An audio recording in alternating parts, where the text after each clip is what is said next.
Opera, a form of traditional Chinese theater which combines music, vocal performance, mime, dance, and acrobatics, used to be a popular type of entertainment in China in the mid-19th century.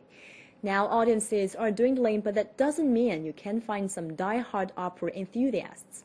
As part of our series ahead of Universal Children's Day on November the 20th, we introduce you now a girl who was a big Peking Opera fan even at the young age of 4.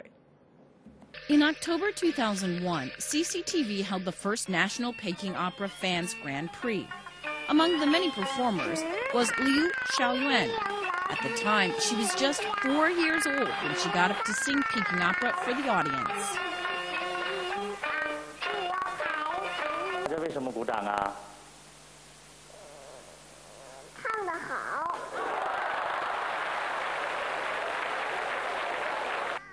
Her mother says a student from the National Academy of Chinese Theater Arts helped Xiaoyuan practice for the show.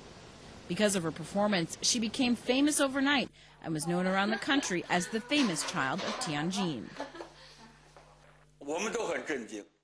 We were astonished by the girl's perfect performance. From that point on, Xiaoyuan was busy with all kinds of Peking opera performances, including singing for the Military Commission of the Central Committee and appearing on the Spring Festival program on CCTV. However, in recent years, Xiaoyuan has kept a low profile.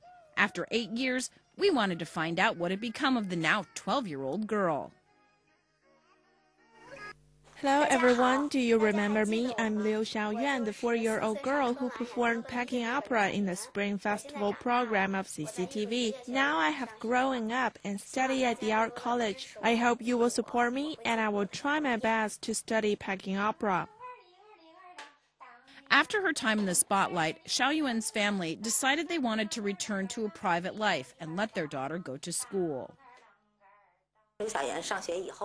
We seldom took part in performance after Xiaoyuan went to school in order to let her live a normal life. That life started when Xiaoyuan was born in Tianjin in 1997. To her parents' surprise, she loved Peking Opera as a toddler. They took her to performances when she was just 2 years old. My parents were loyal fans of opera and they always performed on the stage. They took me with them. I found the actors' clothes were so beautiful and I began to love Peking Opera from then on. From then on, Xiaoyuan was immersed in the traditional art. She was so interested in the musical equipment and costumes of the Peking Opera, so we began to teach her to sing opera, and she learned it quickly. Part of the reason for that was because her parents turned practicing into a game. Our child liked to play hide and seek when she was young. We made a bet with her that if she was found, and she had to sing opera for a while. Xiaoyuan was enrolled in the Art College of Tianjin and majors in Peking Opera to improve her performance skills. Students in my class have already been trained and learned the Peking Opera for 3 to 4 years. Compared with them, Xiaoyuan lacks the basic training, but she was very clever. In order to catch up with the formal training of her classmates, Xiaoyuan gets up very early every morning to practice. My parents couldn't teach me basic skills. At school, I have to work hard to practice basic skills. Skills which Xiaoyuan one day would like to turn into a profession like Mei Laifang, the country's most famous performer.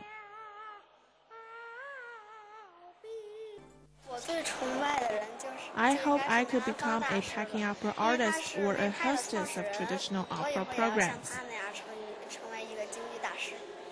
Her parents, who are fully supportive of her choice, hope their daughter can spread the traditional art.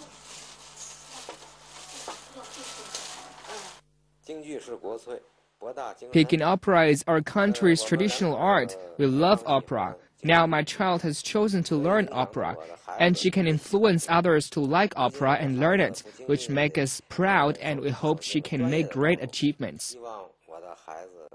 Xiaoyuan's performance on CCTV was just the beginning. Classmates now say it's her continued passion for opera which has influenced them to take a greater interest in Peking opera, something artists around the country are rejoicing in.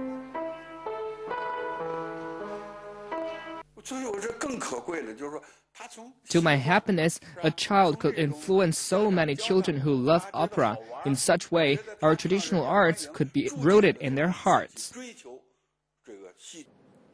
According to the Educational Theatre Journal, prior to the 20th century, pupils were often handpicked at a young age by a teacher and trained for 7 years on contract from the child's parents. Since the teacher fully provided for the pupil during this period, the student accrued a debt to his master that was later repaid through performance earnings. After 1911, training took place in more formally organized schools.